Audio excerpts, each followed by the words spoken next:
Hi అండి. నేను మీ గాయత్రి. మన 90స్ కాలంలో కొబ్బరి బర్ఫీ అనమాట. ఇది రూ. 2కి అమ్మేవాళ్ళు అనమాట. ఇదైతే చాలా టేస్టీగా అనిపిస్తుందనమాట. మరి ఇంకెందుకు ఆలస్యం, అది ఎలా తయారు చేసుకోవాలో చూసేద్దాం పదండి.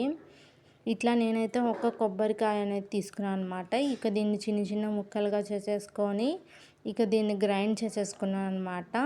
దీన్ని మెత్తగా పేస్ట్గా కాకుండా ఇలా కచ్చా బచ్చాగా చేసుకోవాలన్నమాట. మనకి అప్పుడే టేస్ట్ అనేది చాలా బాగుంటుందన్నమాట. ఇట్లా చేసేసుకొని ఇది మొత్తం నాకు ఒక 1 కప్ దాకా వచ్చిందనమాట.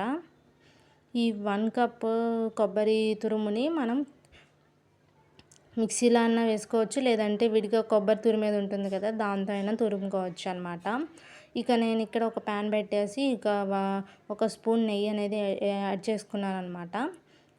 ఇప్పుడు మనం ఈ కొబ్బరి తురుము అనేది వేసేసుకుందాము. ఇది వచ్చేసి మనకు ఇప్పుడు కొంచెం ముద్దలా ఉంది కదా, మనకు కొంచెం బ్రౌన్ కలర్ అనేది వస్తుందన్నమాట. కొంచెం కలర్ అనేది చేంజ్ అవుతుంది. అప్పటిదాకా మనం దీన్ని వేయించుకోవాలి.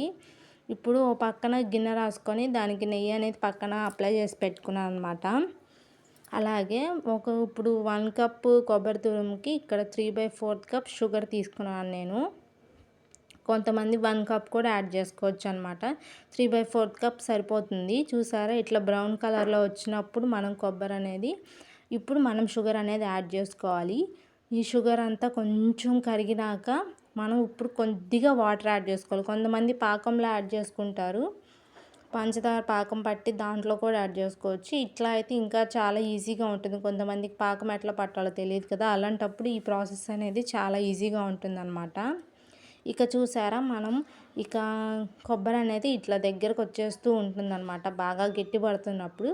ఇప్పుడు మనం ఇందాక అప్లై చేసిన గీ దాంట్లో పెట్టుకోవడమే, అంతే, అయిపోయింది. Thank you.